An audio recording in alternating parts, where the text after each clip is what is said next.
right, Mark, welcome to the show. Thank you so much for being here. Um, Mark, there's a lot of things that I want to talk to you about. And before the Mark Weinstein that we know today, before he was managing $1 billion in commercial real estate, and before you were able to put together a fund of 500 million and invest nationally and be recognized by the Business Journal, there was Mark Weinstein who hadn't had a real estate deal under his belt. And if you don't mind, I'd like to go back there and start there with you, because a lot of people see the highlight reels of people like you, Mark, super successful, expert in real estate investing, but there was a time when you weren't. And I'd like to go back, if you can, take us to that first deal. People always like to know how they got started, right? Everyone doesn't start off being a Mark Weinstein at the top of their game. So take us back, I don't know, maybe, what was it, 30, 35 years ago, to that first deal you did in Los Angeles. Okay, so I went to law school at Loyola Law School and lived downtown in Burlington at 9th, which is not too far from your office, actually. Yeah. And I had a negative net worth. I had student loans paying for law school. And I did not come from a family that knew anything about real estate or owned anything. And when I was in law school, I came to think, well, if I'm ever going to be a bigger philanthropist, I'm not sure that just doing law is going to get me there. So I came up with the idea of buying a building in law school. I didn't have money. So I went around school and I asked students, would you give me $2,000? You give me your student loan money, your work money, whatever you have. We're going to buy a building near school, and we bought a 5-unit building near school. And the way we were able to do it, I raised the money from all these different people at school, but I was able to convince the banker to allow me to assume the loan, even though I didn't have a net worth, because I'd be a good borrower. And so we got that first deal done on Westmoreland in South LA. It was the first deal, 5 units. 5 units, wow. And then how long did you hold that? Do you remember?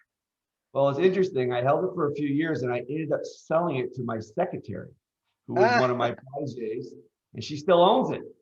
Oh my gosh, wow. And so after that, Mark, so you finished law school. Did you end up getting your law degree? Yeah, I passed the bar, practiced for 2 years, and continued to buy some deals while I was a lawyer. Okay. Okay, got it.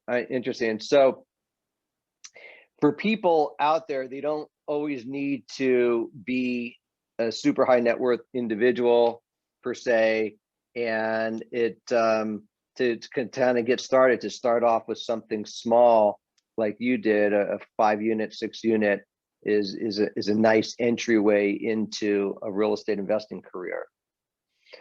The next thing I'd like to talk about is since I'm a downtown guy, and one of your biggest deals, one of your biggest projects was Santee Village, and this was a massive undertaking, 800,000 square feet, 550 units, mixed use. Around, Mark, correct me if I'm wrong, around 1998. Is it 98 or 99? Right. So really pre-downtown of what we know it today. And the adaptive reuse ordinance was just coming into play. So can you take us back and share that story? Because I find it super interesting, really fascinating how you were able to put together such a massive amount of real estate at a time when downtown wasn't certainly what it was today. So well, I would share that with us, please. Yeah, it was interesting because it really involves your firm. Brad Luster, who's the president of your company, Major Properties, who I knew from charity, called me up and said that he had a building downtown that was kind of interesting. Would I be interested? I said, sure. Then he called me back. He goes, well, Mark, it's 10 buildings. 800,000 feet. It's on Los Angeles Street. And, I said, yeah, I want to do this deal. Now, Brad got me the deal, but then I had to worry about, well, where am I going to get the money and how am I going to get the loan? And I have 45 days. Oh my gosh. And the seller was questioning, can this guy really do it? And so a couple things happened. So also from charity, Steve Bram, one of our friends at George Smith Partners, was the guy that was going to get me a loan. And he told me, good news, bad news. Tell me the bad news. Bad news is I'm going to Israel tomorrow. What's the good news? Three lenders will do your deal, and they'll do up to 95% with no guarantee. And it was the loan funds. And I still didn't have all the money. And so Brad was very generous and gave me part of his commission. And I cobbled together the rest of the money, and I basically closed escrow on this 800,000 feet. And I had to quickly rent some of the retail on the bottom so I could break even because the interest rate was 12%. Oh my gosh. Holy cow. And so, Mark, was this basically 100% financed? No, I put money in, but I had to hobble together, some money. It was very, they credited the security deposits. They gave me 95% loan, and I had to put up the rest. And then I had to put money into the building once I owned it. And the idea was, once I got to a certain point, I would start refinancing that loan out. And then the idea was I was going to develop, this project. It turned out to be 2 creative office buildings and 8 residential buildings. And then I also built a parking structure on another lot. So it became, a whole mixed use project. Wow. So when you took it over, when you closed, what were there people occupying the buildings? Like how much of it was actually occupied and what kind of tenants were in there? Sewing contractors on the top, and then people that were doing fabrics and things like that on the bottom. And they had shorter term leases. And so what the idea was to eventually let their leases expire in 3 buildings at a time and move them out. And for the most part, it was complicated, but it worked. And then I had empty buildings, except for a few retail tenants. And just, we ended up doing 3 or 4 buildings at a time, except for the creative office buildings, 910 Los Angeles and 824 Los Angeles. Those buildings we did individually as creative office. So historically you had sewers, cutters, various apparel people in there. And then the idea was to convert all those into apartments, right? Yeah, condos. Everything was built as condos, and some were rented as apartments and the rest were sold as condos. Had you ever taken on a project this big before this? Not this big, but I'd done in Old Town, Pasadena. I'd done a small version of this when I was very young. And this was a monster version of I did 3 buildings in Old Town. This is 10, and these were high rise. They were high rise in Old Town too, but these are historic, really difficult buildings. Yeah, it was a big undertaking. Did the adaptive reuse ordinance help at the time for you? Were you able to take advantage of that? Not only were they able to take advantage of it, is we wrote the ordinance. Okay. And we had to be very close with the planning department, and we had suggested, and they agreed, that we could change the language of the ordinance so that any buildings that were connected functionally, you could average all the buildings so that the square footage of what was the minimum to build a unit would be satisfied. And so by combining the buildings, we were able to get 33 more units by changing the ordinance. The planning department worked with me to do that, and we helped draft a change to the ordinance, and that ordinance. Okay, I'm back. So you were saying you were able to add additional. We added 33 units because when we changed the language of the ordinance, it enabled us to do a lot more. Got it. And what kind of timeline, Mark, was that from the time you actually purchased it until you went through the renovations and getting people out, and by the time you actually got condos finished and sold? I think we formally started construction the first phase 2001, and we were building between 2001 and 2007, and it was a process, you know, because we went through a little bit of an entitlement process because we had to get condos, and I also had to get liquor licenses. And so I had to go before all these different boards to get liquor licenses approved or permits for them. And I had to get the condos approved. And so there was different processes, but we started, it was a 6-year period to do over 550 units. Wow. Amazing. Amazing. Well, so I'm sure you had a few headaches and problems along the way. Yeah, I mean, that's, you know, it was a challenge. I mean, it was, even though we voluntarily agreed to do affordable housing. I just did that on the first phase because I thought it was a good thing to do.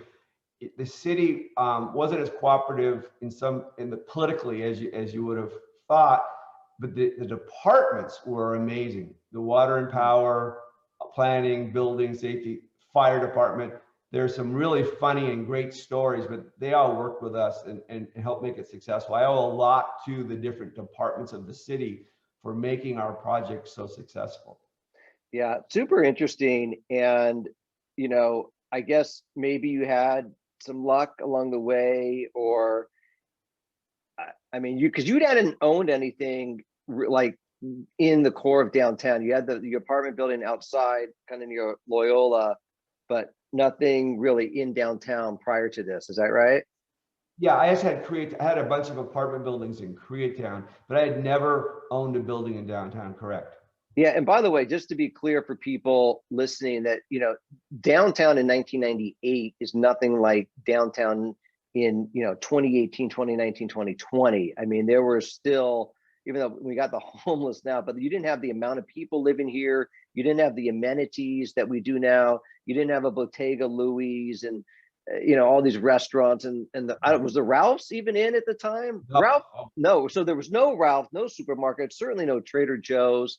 Staples was just maybe starting to break ground. So it was really groundbreaking and very visionary, I think, on your behalf to do that. I mean, you had a lot of chutzpah to take on a project like that. So I don't know what the message is there, Mark, to for people to they want to get involved in something like that. Just go in and do it and take risk. Or I mean, I don't know. Like, did you have any sense? Like, did you talk to a lot of people from the city to kind of know where the direction they were going?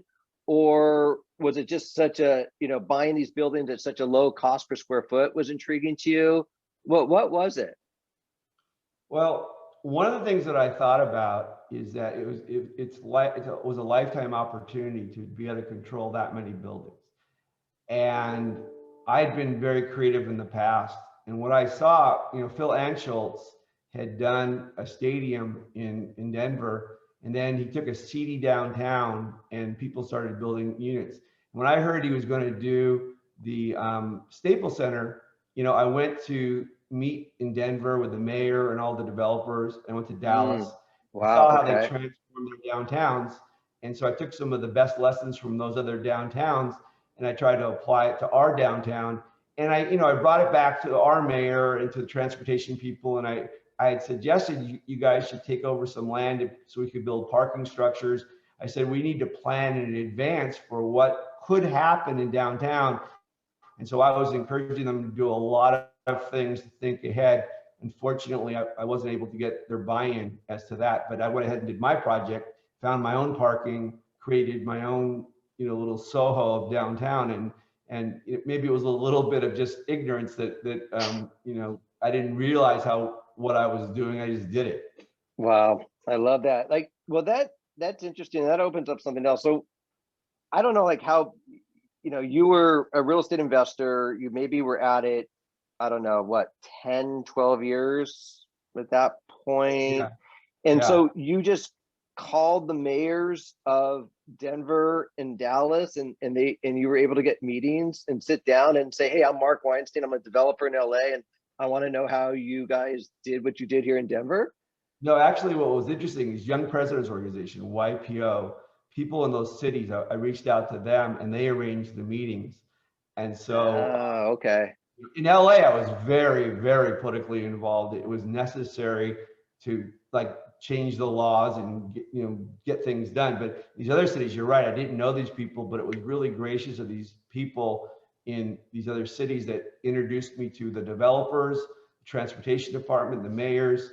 I went to parking experts. I learned everything about those other cities, and we actually put it all on boards and pictures, and we took it to the mayor of LA, and we took it to the council people. We said, look what they're doing in these other cities. And we shared with them what we learned, and then we applied it, the best practices and also the mistakes to what we did at our project.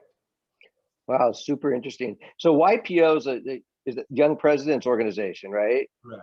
And that's a national group. And so you were here in an LA chapter, but you were able to reach out to people in different cities who were part of the group. And believe it or not, a funny story, it's an international organization. So I actually posted something on the real estate website about historic buildings. And I was getting people from Italy and France, these different countries telling me about, oh yeah, we have a 1500 building, 15th century building, I said, no, I'm talking about stuff in the, 20th century, And so it was kind of funny that what I got internationally, I got all these interesting, ideas from what they were doing like thousands of years ago. So the organization is international, but obviously the real estate group is very national. Wow. Well, so that it helps to network, and obviously in real estate it's who a lot of times, and not what One other thing I should mention, also the Jewish Federation, the connections I had through the Jewish community were also some of the people that opened up the doors to me in Dallas and Denver too. That would be more accurate too. Okay. Wow. I love that story, and it's still there today. And it's Mark, you were definitely an innovator here in downtown. Did you ever meet Phil Anschutz, by the way? I never did, but Lewicki, who was his right-hand person, I did talk with him, and he's great. He has his own company now. He's a great guy. Did you meet with Gilmore when you were looking to do something? Because he was just like a couple steps ahead of you. Gilmore had done a smaller project, but the first of the modern transformation, he had done it. And I did used to go visit Tom. And the funny thing I would do is I would take lenders when I was trying to convince them to lend on my project, which wasn't easy. I'd take them over to Tom's place. I said, look at this. The homeless are peeing on the sidewalk. They're doing this. Here's Tom, and look at his buildings, and look what he did. If he can make it work here, look what we are. This should be a home run. And so that's how I convinced lenders. And Tom was totally into it. Like, he would be laughing. He'd be washing off the sidewalk. He goes, oh, here's another crew of lenders. And so Tom was actually very helpful in showing what he did. So I could tell them, look what he did. And in honesty, I think we had a bigger organization to execute on what we did. And so we were able to show that, if his worked, ours would really work. That's great, Mark. Such initiative and creativity, and there's so many wheels and balls, it sounds like, to keep that project going. I mean, traveling all over the country, being involved politically, knowing the right people here to speak to. So that's an incredible amount of work and effort to do something like that. Yeah. Love that story. Thank you for sharing that. Mark, one of the things I wanted to talk about, something newer that your company is doing. And we can talk about, you could pick which one or the order. One of course is student housing, and the other I wanted to talk to you about is the Code GP project or initiative you guys are doing at your firm. And I was wondering if you could elaborate on the Code GP and or the student housing, either one. I think the Code GP would be more interesting to the audience. So okay, over the years, one of the ways that we've grown our company is by investing in other people as a Code GP. So the person, has a niche, they've got a couple projects, and our capital can come in as a Code GP with them and help grow their company and grow their initiative. And so we've been able to in student housing, for example, partner with other people that were at an inflection point where our capital could make a difference in being able to grow a platform. And student housing, that's how we started out, is doing some co-GPs in the student housing. And now we're one of the larger independent owners of student housing in the United States. And a lot of that came from being able to co-GP. On some of the deals, we were also the LP. On others, we were just the co-GP. And that in both the multifamily and student housing arena has enabled us to grow and also to grow other people, because our balance sheet, our capital, our know-how, and our track record were very additive to the groups that we've partnered with. Now, when you come in,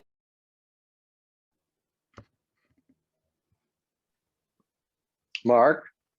I lost you for a second. Yeah, I don't see you.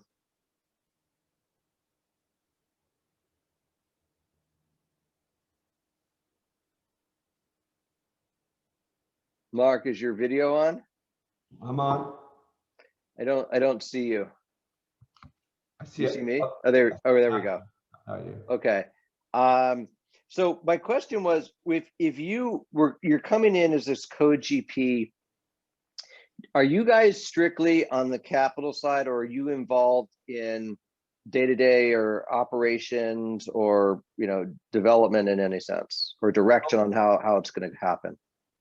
Mostly what it is that there's a person, let's say they have a specialty in buying apartments in Phoenix, and they have a niche. They're doing a certain type of area, and they already kind of know what they're doing.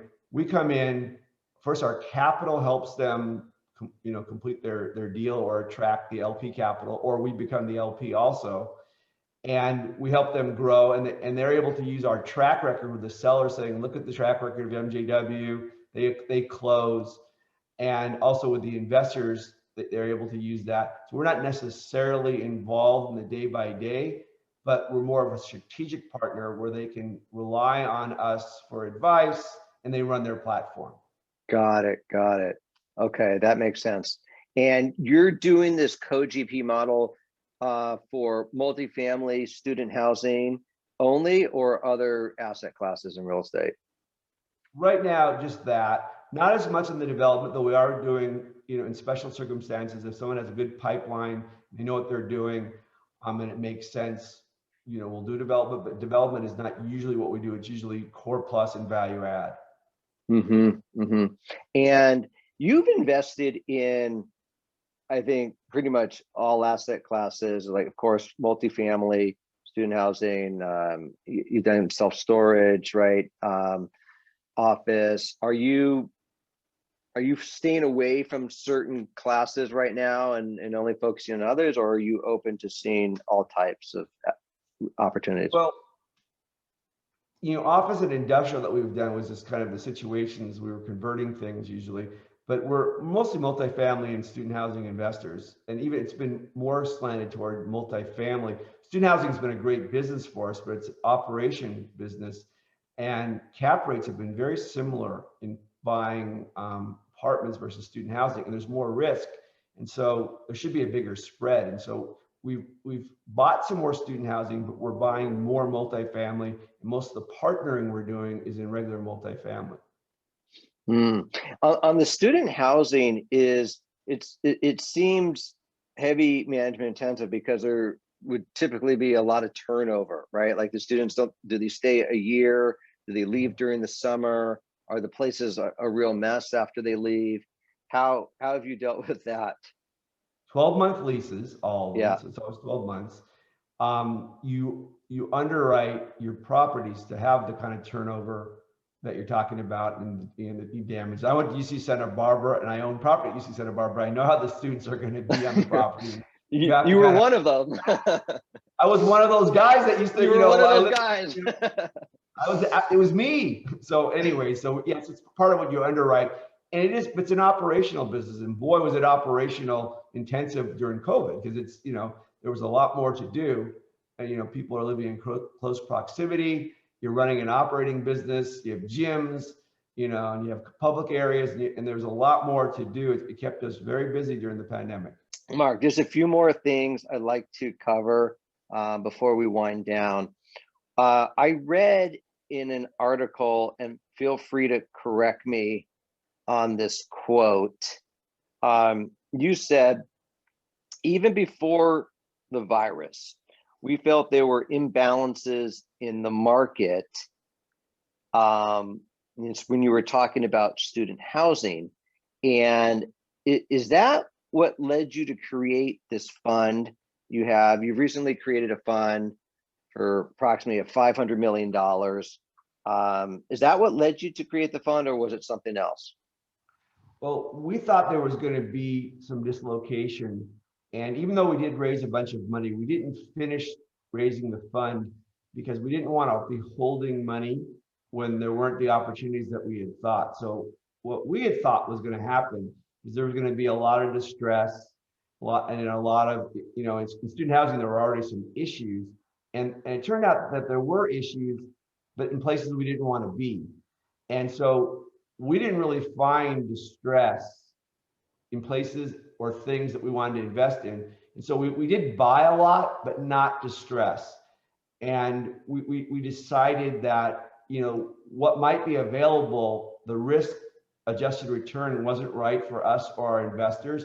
And so we instead deployed it into regular multifamily, regular student housing, where we bought undervalued properties that could be repositioned, as opposed to the distress, which were in markets and places we didn't want to be.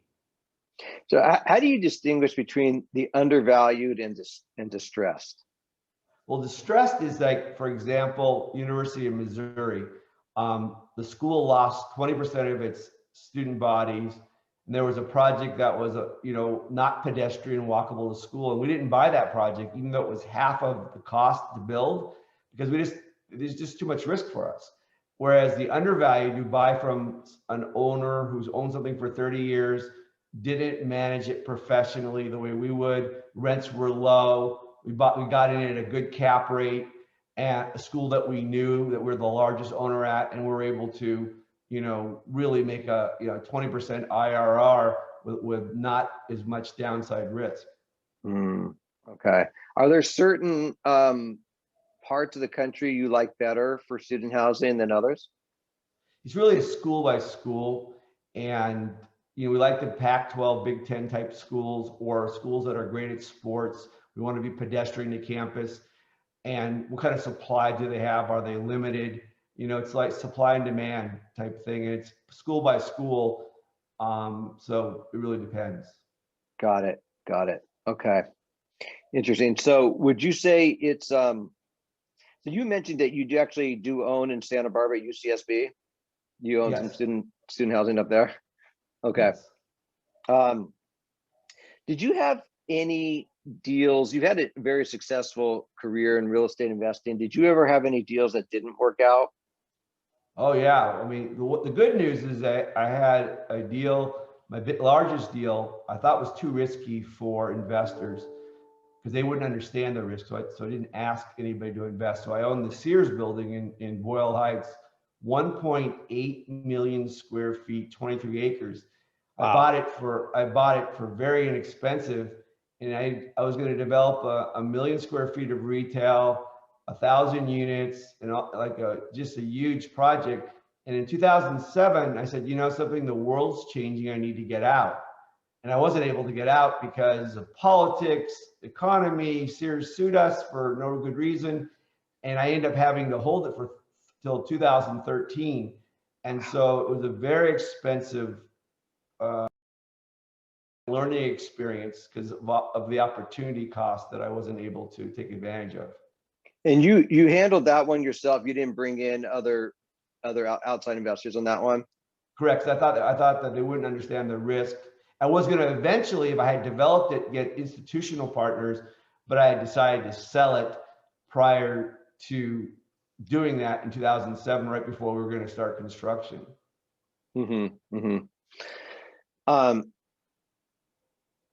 That was a massive undertaking. And where does it stand now? Have you followed it, the Sears building? Have you been following it? Uh, yeah, basically, my kids were born in 2013. The day that they were born, the money was released. And 8 years later, the guy's still working on it. So he's a great guy. I warned him that it was going to be a big project.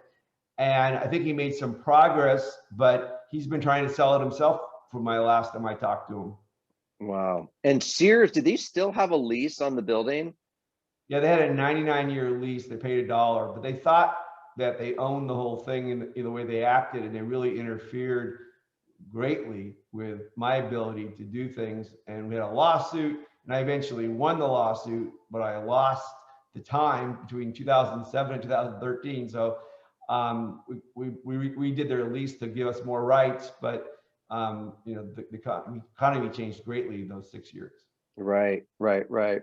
So, Mark, what is it like as being a full-time real estate investor, and you're looking at deals all over the country?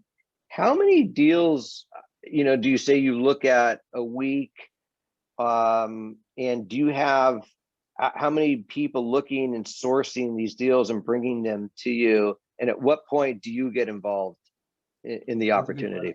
So first of all, I like things to be screened. So I have a team in the office that goes through things through a protocol. For the code GP, we have a process, and for deals, we have a process. We have investment committee meetings every Thursday where they preview the pipeline. And so they give me high level, on Thursdays. And then during the week, when there's something that gets to a certain level, sometimes they'll have me get on the phone with a code GP to see if it's a relationship that's beneficial for both of us. Mm-hmm,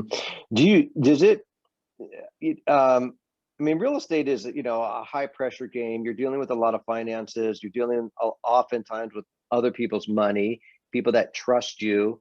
And, how do you deal with, the stress of managing so many people and looking at so many deals and juggling so many balls at once? How do you kind of keep so grounded and focused with all of this? And then, in real estate, I mean, nothing's easy in real estate. There's always people that maybe want to sue you. A deal goes sideways, it goes left, it goes right. But, you've built up a massive, incredible portfolio. So how do you keep, yourself grounded and level throughout all this? Well, it's funny. Mayor Villarosa used to make fun of me because I did yoga during, before meetings I had with him. And then he took up yoga 20 years later. But so I did yoga. I do Tai Chi in the morning. I work out every morning. I work out 7 days a week. I'm probably in the best shape I've been in years. I ran track in college, and I developed a routine of working out over the years. But during COVID, especially, I always worked out every day. But now I walk an additional double workout, 9 miles at the beach, in addition to my workout. So I work out a lot. I do Tai Chi, I do yoga, I meditate. So I do a lot of things to try to balance that.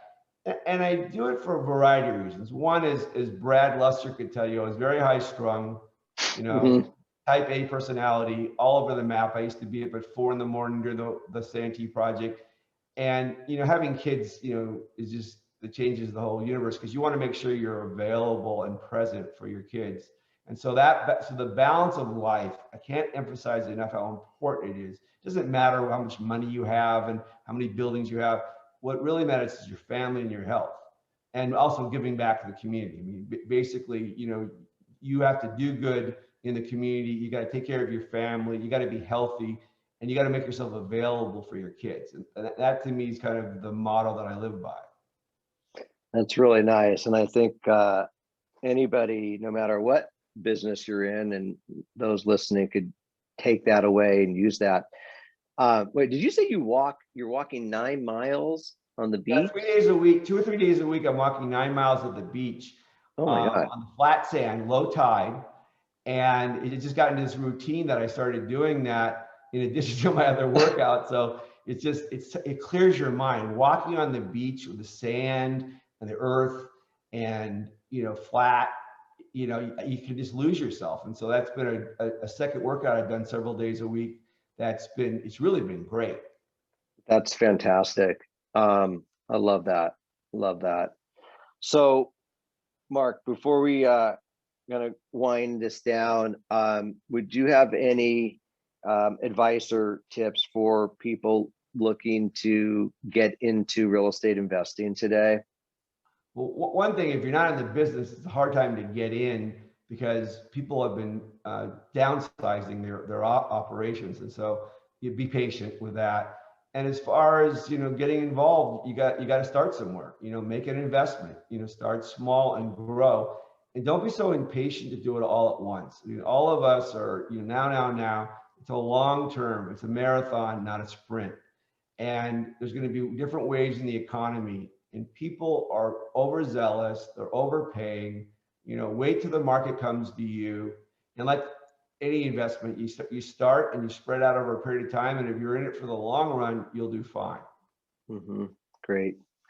Good advice from a pro.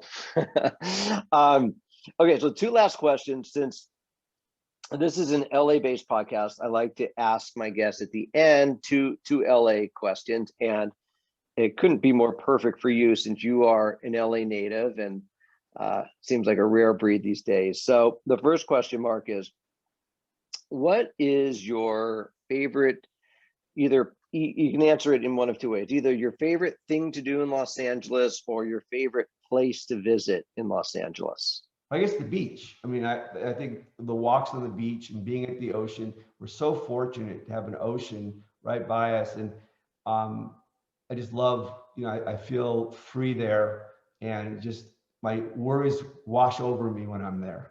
Love it. Yeah. And we all need something like that in life, because if you're just 100% work, and you're never going to have a clear head, clear mind. And then the last question is, if you could ask my audience to do one thing to make Los Angeles a better place, what would you like to ask people to do? Well, obviously philanthropy is, one of the cornerstones of what I do. I probably spend 25% of my time on it. The homelessness, not just saying you're going to do something about it, but helping, create nonprofit type housing to deal with the homeless issue. I think that's probably one of the biggest challenges that we have through Los Angeles. And a third of the people have lost their home because of abusive relationships or they're vets. A third are people that circumstances put them in homelessness. And another third are mentally ill that you might not be able to help as easily. But I think trying to be involved in a solution in a really important way, that could make a major difference for our city. That's great. And very important. Thank you for sharing that. Mark, if people wanted to connect with you or learn more about your company, what's the best way to do that? On the company, they can go to the MJW Investments website, and if they have a specific question, they can email me at mweinstein@mjwinvestments.com. Okay. All right. We're finding mjwinvestments.com is your website, and that's the best way they could see you, find out about your company. Mark, thank you for dropping a lot of knowledge and sharing some really colorful stories. It was a lot of fun. And before we end this, is there anything else you want to say to the world out there in the podcast world? Well, thank you for being a podcaster. I enjoyed watching some of them, and I think it's great what you do. And in times that are challenging, you provide some entertainment for all of us, and on our road to greater success and happiness. Thanks for doing this. Yes, thanks so much. Okay, everybody. Bye-bye.